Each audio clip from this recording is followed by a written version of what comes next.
All right, guys, we are live. This is Mr. David Adams here. We had some camera difficulties, so this is going to be kind of the view of this. So hopefully you can see the screen okay. And we're just going to pull up and get a front row seat. We're going to be all up close and personal. Seat. And then we're going to get rocking and rolling. So glad you guys are here. This is Mr. Coach David Adams. He's going to be walking us through the 6 secrets of the world's highest performing achievers. So we are excited that you're here. Feel free to ask any questions in chat too. And we are live and ready to go. By the way, if I'm not loud enough, by all means, just let me know. But the fact that we're here with Brad and we're talking about the 6 secrets of the world's highest performers. So let's get into it. Let's dig right in. So when we think about what are the secrets of the world's highest performers, we're going to talk about the agenda here. So, why most people fail, the fact that the science of high performance, what it is, where it comes from. And if I go this direction, this is probably better for this side of the room over here. But my results, what are the 6 pillars, your game plan, and then Brad and I, we do have a giveaway at the end. And we also created something extra that's special for people. So let's move right in. Let's go. So what is the difference between the world's highest performers and everybody else? How you doing? Come on in, Dale. Have a seat right on that other side. It'd probably be better for all of us on that aspect.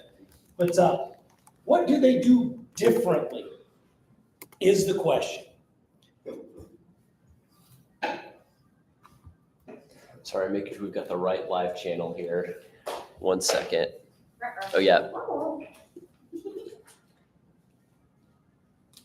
Okay, yes. Yep, we're good. Continue. Okay, we're still in the right live. But that's fantastic. So typically there are 3 things that people have struggle with, right? It's fear, it's frustration, and it's fatigue. And most of us probably feel that a little bit every day. I got a call last night. Actually, it was a late night text message from a client last night. 10:30, I get this text message. I'm like, okay, what's going on? He says, well, you told me that if I was ever really in a dire straits that I could call you. I'm like, yeah, let's go. So made a phone call, we talking about it, and really just walking through with a third party this right here, the frustration that he was going through at the time, just to help him walk through the process. And this is probably felt by everybody, especially in today's world where we're just struggling to get through things, whether it's family or work or society, whatever it happens to be. Let's hit the next slide. How you doing, brother? It's good to see you. Come on in. Sorry. So when we think about it, how do the world's most successful people overcome fear, frustration, fatigue, and what are the strategies that they use? And ultimately, what's that? Well, that's what this is about in the first place. So let's go. Strategies to dramatically increase and improve your life. There will be a Q&A. There is a giveaway. You can ask questions and put your phones on silent so that we can move forward. I put mine on airplane mode so nobody can call me in the middle of this process. Let's do this. So it's cool to question anything that I say. And here's why I say that. We just want people to think for themselves. People shoving stuff down your throat, telling you what to think, why to think it, how to think it. No, the process here is let's learn how to think for ourselves so that we can gauge information coming from here, information coming from here, and we can make an educated decision based on that information. So question all of it. What I would have you do is ask, what would happen if I really focused on this area of my life? So when we talk about specific areas of your life, how would your life change if you actually put in some focus in that very specific area? And how might improvement in these areas help me, but also my family, my team, my career? So we're thinking past ourselves and to the benefit extension, right? We're deepening the why to who else is going to benefit from this information. So the yeah guy, sorry, this isn't going to work for you. You know what I'm talking about. The yeah, I've heard it all before. Great. Maybe you need to hear it again because you're currently not taking the action on it. The excuse guy, well, I'm just too old. Heard it the other day. I'm just too young. Nobody takes me seriously. And the answer to that is nobody's going to take you seriously until you take yourself seriously. Because I've seen 18, 19, 20, 21-year-olds crushing it because they take themselves seriously so others listen to them. The fear person. Well, I'm just too afraid to take action. I'm afraid of what I'm going to look like on this little camera over here, right? And that's a problem. The person says, I just don't want to change. This is just who I am. Sorry, I'm just never going to change. This is just who I am. It's the way I was born. Really? So from the time you were born until now, you haven't changed at all. Let me see your childhood picture. Well, let me see your baby photo. And let's go through that again. Tell me you haven't ever changed. So we're going to change. The question is are we going to change intentionally, or are we going to change because somebody else forces us to change? Because we get to decide if we really want to. So what do the world's highest performers, most successful people do differently than everybody else? Let's dig in. Do you know the person who starts something, they work very, very hard. Like they've gone all in. They're passionate. They're focused on their strengths. They practice at it a lot. They're grateful. They stick to it, and they still haven't achieved anything. My dad worked 4 jobs most times. Well, really, he worked 1.5, and I worked the rest, right? That's how it usually works when you're the only son. But the process there was, he busted his tail, and yeah, he was successful at working hard and getting some things done, but he never made it to the level that he could have if he had followed these principles that we're going to talk about today. And you probably know someone like that in your sphere of influence. I have a client right now. His parents, or I should say his brother and his dad, stuck in the past, so much in the past. And he's bringing them into the future, but because they're stuck in old patterns and old ways. And that's what we're going to do, is introduce new patterns and new ways, things that are going to help us to move forward. So let's move forward with that. So how do you reach the next level of abundant success while avoiding burnout and false obligations? Let's dig in. So again, what is it? Based on the world's largest study of high performers done by the High Performance Institute, here's what it says. So we're talking about the science of high performance. Let's move through it. Why do some individuals, now when they went through and they did this study, these are the questions that they asked of millions of people. All right, that's what we're talking about. They asked these questions. Why do some individuals and teams succeed more quickly than others and sustain that success over the long term? Of those who pull it off, why are some miserable and others are happy along the journey? And then what motivates people to reach for higher levels of success in the first place? And what kinds of habits, training, and support help them to continue to improve? Right? So these are the questions they asked. Now, assessments, organizational employees, online students, newsletter subscribers, Facebook followers, video views and comments, global surveys, structured one-on-one interviews, data analytics. You get the idea. A lot of information, a lot of study was done here. And what they boiled it down to was this. They came down to 100 variables. Go ahead, switch slides. So 100 variables. Out of all of the questions they asked of all of these people, it boiled down to 100 variables. And those variables, they asked these questions. Which ones are deliberate, observable, malleable, trainable, and effective across all domains? And the reason that's important is because these are the ones that anybody can do. It doesn't matter if you're selling supplements, if you're working with disabled kids, if you're working with your family, they work across the board, whether you're on the Board of Education, right, doing crazy stuff, or whether you're running your business. It boiled down to 6 habits. So we went from millions of surveys to 100 performance variables, run through a filter, and it boiled down to 6 specific habits. And here's what they are. The world's highest and most successful people, they seek clarity continuously. They generate energy. They raise necessity. They raise their level or the reason why they do things. They go 7 levels deep and 7 levels wide, figuring out exactly why they're doing what they're doing. They increase their productivity, they develop influence, and they demonstrate courage. Powerful. Let's hit the next one. So here's what they determined the science of how it actually is.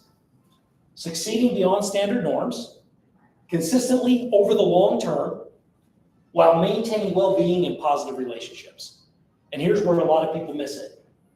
You've probably noticed there's a lot of people out there that have just really gone all in, working 100-hour weeks, and they're getting their dream, but they're losing their family.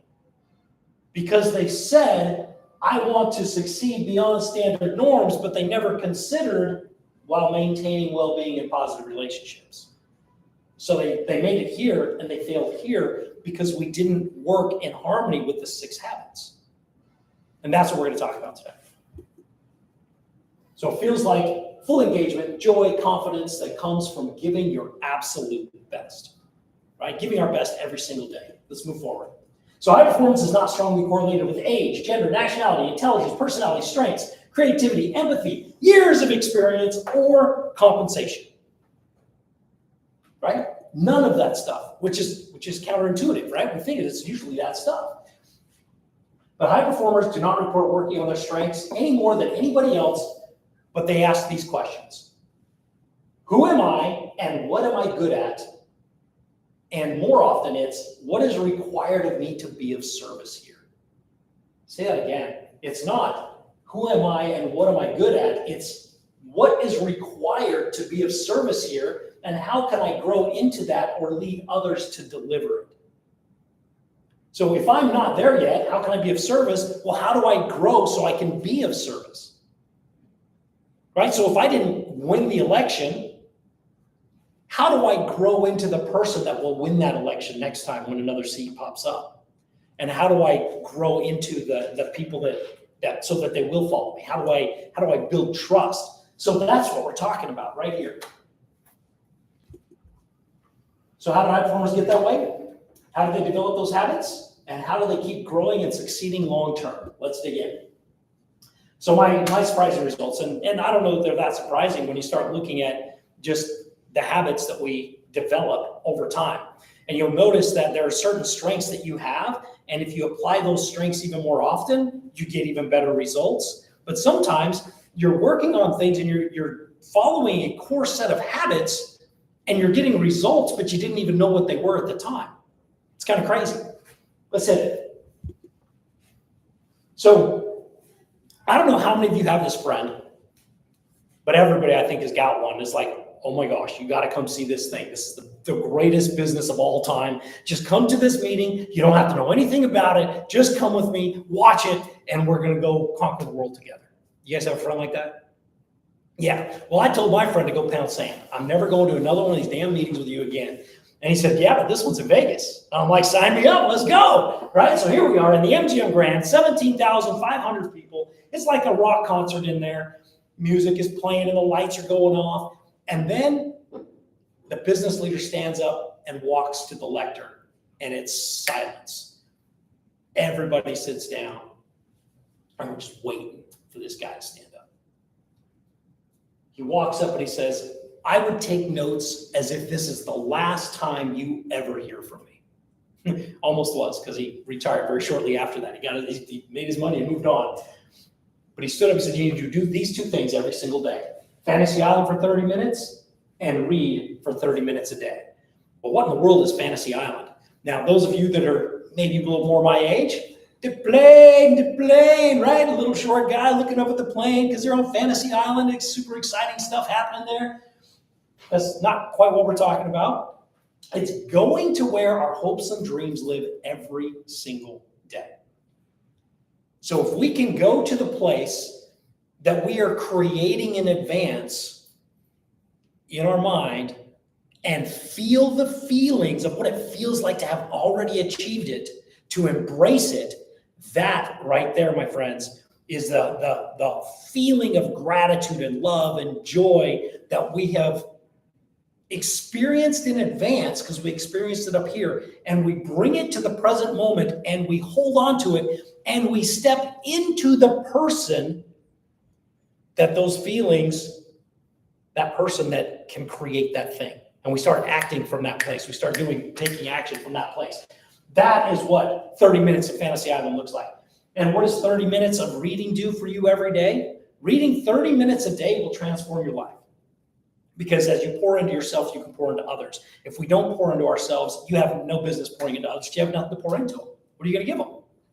I don't know what you're going to give them because it's kind of crazy. So what we did My buddy and I, immediately after this, were like, okay, let's go buy a book. I grew up dyslexic, read my first book cover to cover when I was a senior in high school, except I skipped like 3 chapters just so I could turn in the report on time. And to this point, I hadn't really read a book cover to cover, which is kind of sad, right? It's kind of crazy. So we got a couple books. The first 2 books that I read were on this next page. Dig Your Well Before You're Thirsty by Harvey Mackay and The Acorn Principle. Know yourself, grow yourself. Now here's the main takeaway from Harvey Mackay. He wrote the entire book about his dad. Best networker in the world. He could get anything done anywhere in the world with 5 to 7 phone calls. He could get anything done with 5 to 7 phone calls because he dug his well of people so deep that people were willing to do anything for him at any time. Well, in this book, at the very end, he says the best paid people in the world are the best communicators. So you better figure out how to communicate. I thought, that's interesting. He said, the best way to do that is to join a Toastmasters club. And I'm like, I don't know what that is, but okay, that sounds cool. When people sit around eating toast, what is that? I just don't know, right? And then the Acorn Principle, Jim Cathcart says, look, if you will study for 1 hour a day in the area of your field, you will be a national expert within 5 years. He's like, you will have read literally everything that there is, at least all the good stuff on that topic. So why would you not be a national expert in 5 years? That's a lot of material. It's a lot of reading, right? A lot of study. But he says the way he got his start was through the Junior Chamber of Commerce and the Toastmasters Club. And I thought, well, how interesting. That's twice that Toastmasters have been brought up. So I thought, okay, I was in the middle of taking a job in Hawaii. I'm like, fine. As soon as I get there, I'm going to join a Toastmasters Club and I'll join a Junior Chamber of Commerce. And that's exactly what I did. When I did that, crazy thing happened. I took an interest in my own development. And what happens when you take an interest in your own development? Other people start to take an interest in your development, right? Always, because people have achieved a certain level of success and they want to share, they want to give back, they want to help. Naturally, it's just part of the process. So this next page here, I show up and I present, right? I do this whole presentation. I join the Toastmasters and I'm in the middle of a contest, a speech contest, and I lose. I placed 3rd at the district level. So which means I won all the islands and I finally made it to the big thing where all the best speakers from the islands are here. Where are you in that picture? Right there, I am on Oahu in, I don't know the name of the hotel. Which one are you? Oh, which one am I? Yeah, well, if you can't tell, I'm this guy here. I had hair then, right? I had hair back then, but you get the idea. I'm pretending to be this guy right here, right? So a few years ago, but I'm in the middle of this thing and I placed 3rd. And this young man here, Larry Lands, he walks up to me and says, hey, how would you like to win this thing next year? And I'm like, yeah, of course I want to win this thing next year. He says, you do exactly what I tell you and you will win this thing next year. So I come back the next year and I did exactly what he said and I won the contest, right? So I had an opportunity to represent the state of Hawaii in a regional competition in California. At that point, he introduced me to Willie Jones, who is the 1997 world champion of public speaking. And Willie Jones is one of the most articulate men on the planet. Still talk to him all the time. Larry has since passed away, but anyways, Willie, we talk all the time. But the concept here is when you take an interest in yourself, some of the best people around are going to step forward and want to help you. This process, I ended up winning 6 district competitions, 2 in Texas and 4 in Hawaii, placed 2nd at a regional, which is, in Las Vegas, which is a lot of fun, right? We just had a blast. But the process here was crazy because this is up here only because we have to put the work in. We have to do the work. They can talk to me and tell me what to do all day, but if I don't put in the work, then nothing's going to happen. So what kind of work went in here? Well, at night on Waikiki, for those of you who've been to Hawaii, this sits right across from Waikiki Beach. And I would stand up here at night and I would practice my speeches out loud, practicing all the stuff, right? And the homeless, as the sun went down, the homeless would all gather right here in these chairs. So one day I'm giving my presentation to the masses, And this guy walks up and he's like, "Are you okay?" I'm like, "Yeah, I'm just practicing my speech." He's like, no, really, you are on the phone, right? And I'm like, "No, I'm not on the phone. I'm practicing my speech." He's like, "You sure you're okay?" I'm like, "Yeah, I'm fine." And he walks away, right? It's crazy. When sometimes we're going to look a little crazy to people who don't understand what we're doing. And that's okay. I mean, I've had a friend that in Hawaii that would gather people on the street and have me present to them just on the street corners. She'd just gather them up and say, "Okay, I gathered these people for you. Here's, give them your presentation," right? We need to surround ourselves with people that will help support our dream, right? We've got to do uncomfortable things and surround ourselves with people who are going to help us do the thing. So let's move on. All I was able to do is take the skill set that I learned here of showing up early, staying late, working harder than anybody else, just really doing crazy stuff, running teams for 30 years. And then I was able to move back into retail management. And I started out as an overnight stalker, and in 5 years, I was a general store manager for one of the largest retailers in the world. And that process was a process of taking the skill sets that I had learned and just transferring them into the next thing, right? And now I get to do this. I get to coach people for a living because of all of this experience. I'm like, it would be crazy for me not to. I've been coaching people for 30 years. Why would I not do this for a life? I mean, it's the best thing I've ever done. It's way too much fun. So let's dig into this. As a certified high performance coach, how do high performers get that way? How do they develop the habits? And how do they keep growing and succeeding long term? Let's do it. It's called the 6 pillars. And when we dig into the 6 pillars of high performance, this is what we're talking about. Successful people saw breakthroughs in training and coaching in 6 critical areas, what we call the high performance pillars, and they had to master these. Productivity, psychology, people, physiology, presence, and purpose. It's kind of funny. Let's dig into the first one, because we want to see how you measure up to psychology. And I'll tell you right now, I watched a video yesterday or the day before of this lady going absolutely just going off on some random person because they didn't believe the same way she did. 0 emotional regulation, like 0. And if we have 0 emotional regulation, you don't have a society. You have an insane asylum is what you have, right? So let's look at psychology. Am I living my truth? So many times we're not. We're living a lie. We're living somebody else's truth. Well, when are you gonna step up and live your own truth? When are you gonna stand up for yourself? When are you gonna put the ego on the shelf and maybe even listen a little bit? Do my thoughts serve me? How often do we get caught up in negative thinking and negative side of things? And as we spiral in a backwards direction, do we have anybody that we can call, that we can text, that we can talk to, that we can reach out to kind of put us back on track? Or do we have that little get out of a funk card that helps you get back on track, right? So at the end of this, Brad and I are going to offer something because we put together a 2-day event that's going to go through a lot of building like that get out of a funk card, reevaluating our values, going through a battle board and a vision board and how they actually interact together with our morning routines and achieving the things that we want to achieve. But do I feel the confidence and the joy I want at this stage of my life? Well, what is confidence? Confidence is nothing more than our belief in our ability to figure things out along the way. Do you have a belief in yourself enough that you'll figure it out as you're moving forward? That's the question. And then what 3 words? So this is the high performance activity right here. If you were to take 3 words and truly decide these 3 words that describe the best of who you are and the best of who you could be, what 3 words come to mind for you?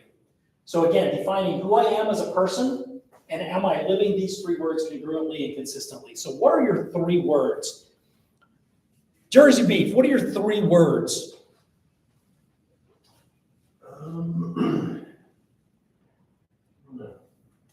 I guess I'll go with some of my core values that I live by. So service, integrity, community. Service, integrity, and community. I love that. Okay. Service, community, and integrity. So, Marissa.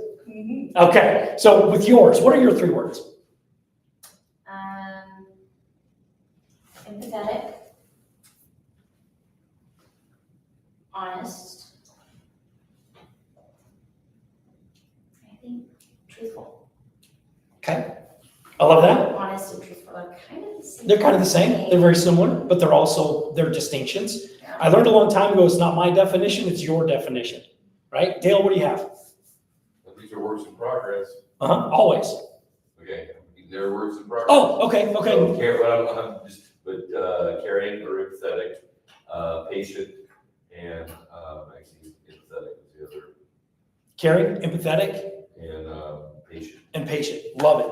I love it. Because the concept here is they're your words that you're living into. It may not even be something that we actually currently are, but it's something that we're moving towards, right? That's the concept. So the idea here is if you put that alarm on your phone to go off so that you know right here that you know whether you're moving towards it or not when that alarm or that reminder goes off in your phone.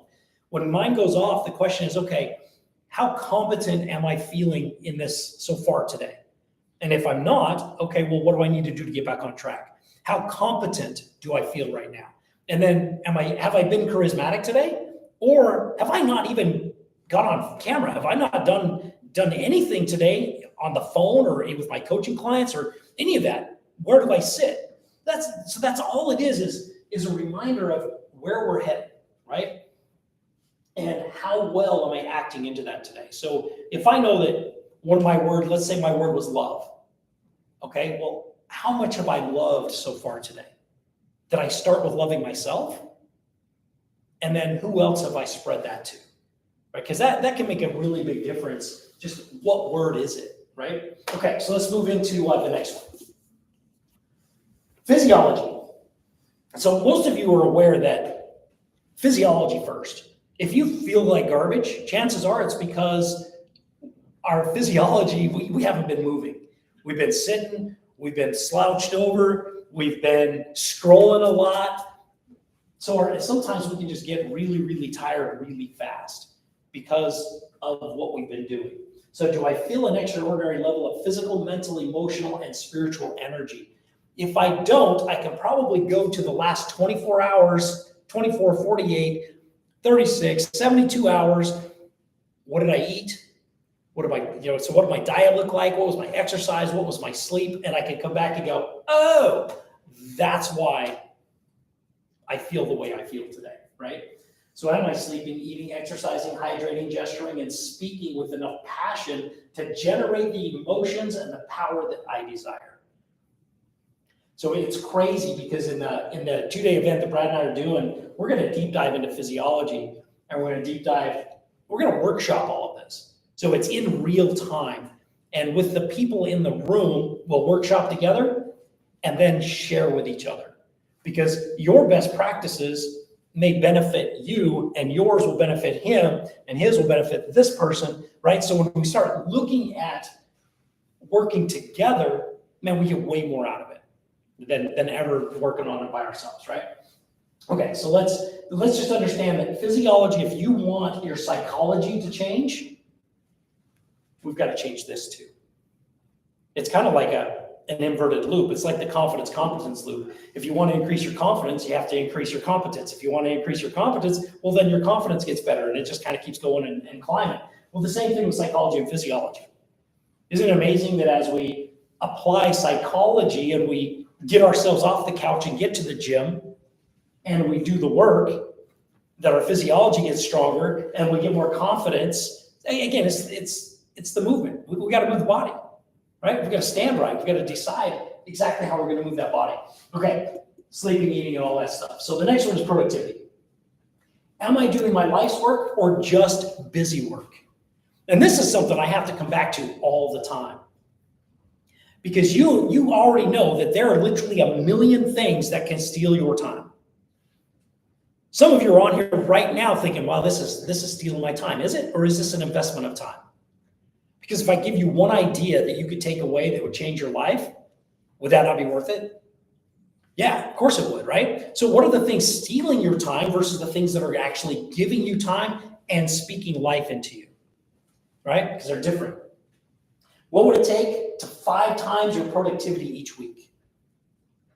So again, what kind of prompts are these? These are journaling prompts, man. Can you imagine sitting down with that one? What in the world could 5 times my productivity this week? Wow, I don't know. Well, what could? Oh, what if I 5 times my urgency? What if I recaptured that time that I was spending watching TV? What if I recaptured the time that I spent scrolling? What if I recaptured that time that I spend walking and I listen to audiobooks instead of listening to music? Right? So what is it that I really could do?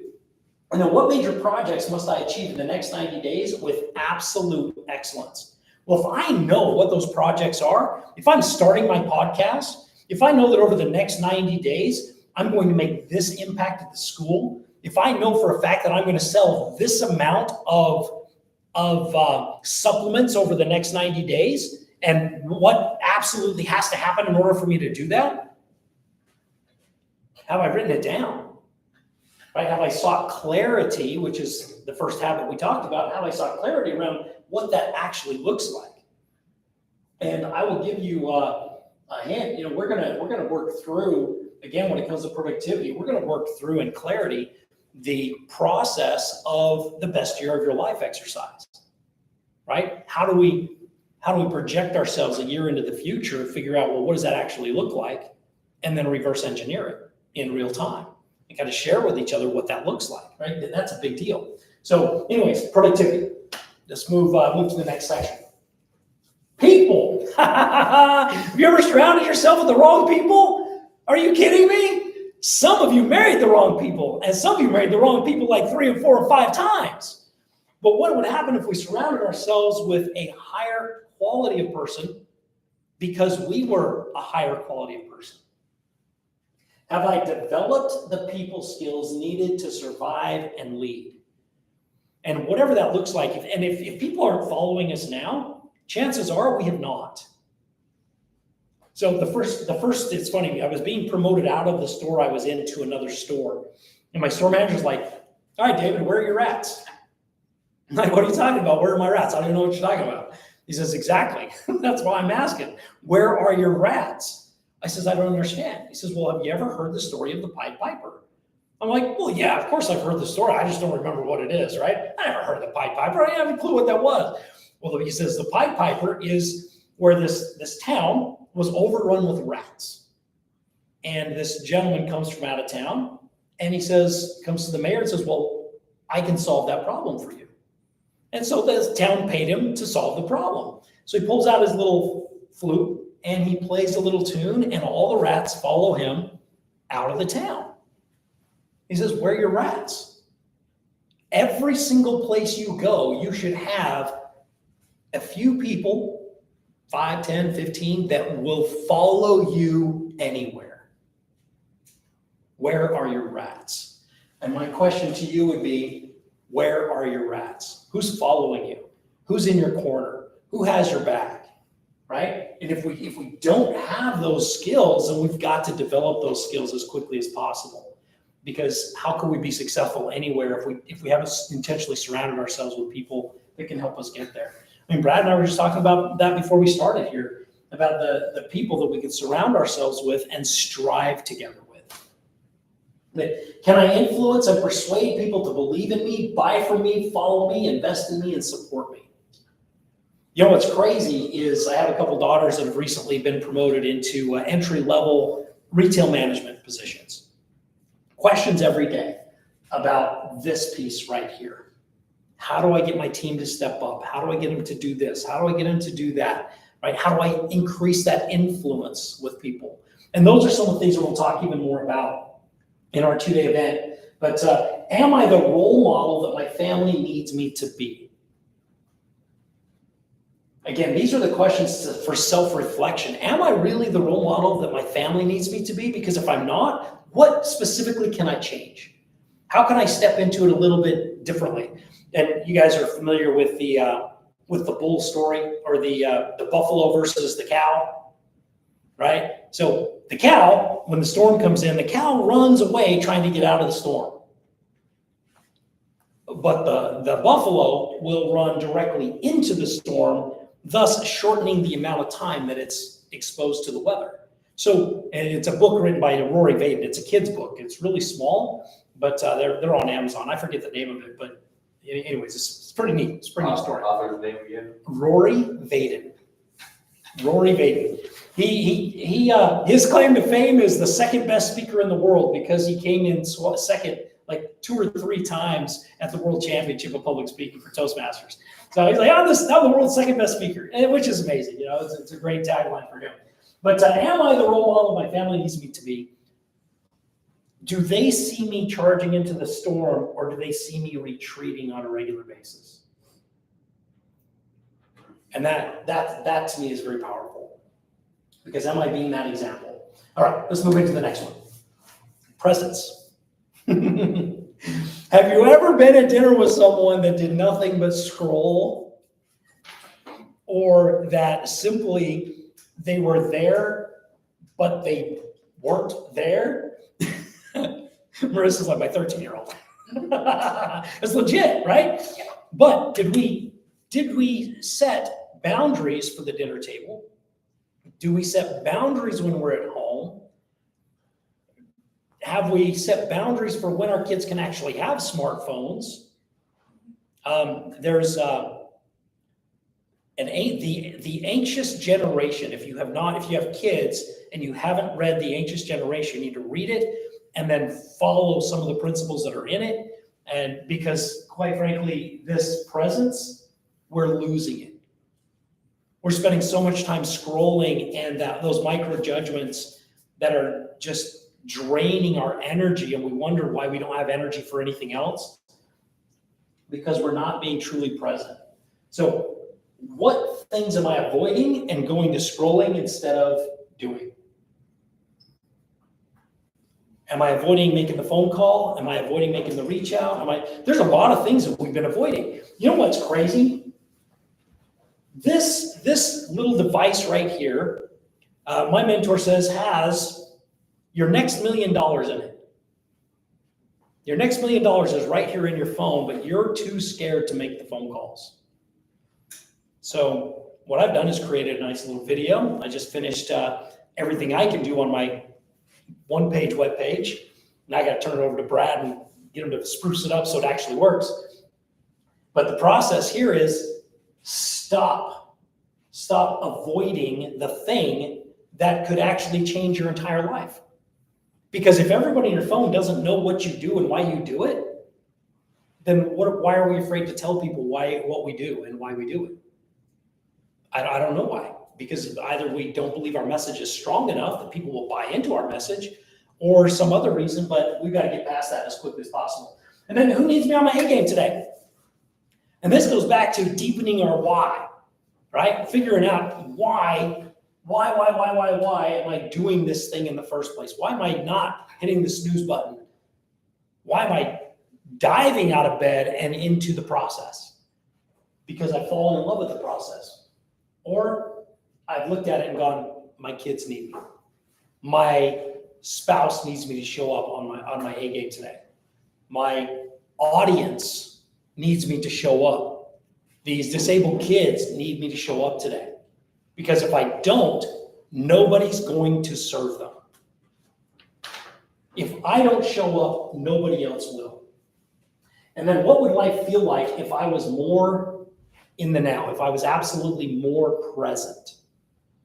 What would it feel like if I took the time to slow down enough to look at the flower outside and to really take it in, right? To take life in and feel the vibrancy of the world around us. Those awe moments where we're just out in nature and we're looking at the world and we're like, wow, I am so insignificant and small compared to all of this, right? So presence. And then this last piece is purpose. So when we look at purpose, how do I stay on my unique path despite all the distractions? And again, you hear it said all the time, and my mentor says it constantly. people are just standing around waiting for the piano of purpose to hit them on the head from the skies, right? Okay, I'm waiting. I'm waiting until you give me this big sign. No. What happens is when we take a purposeful step into the dark, the things start to become brighter. Things start to light up.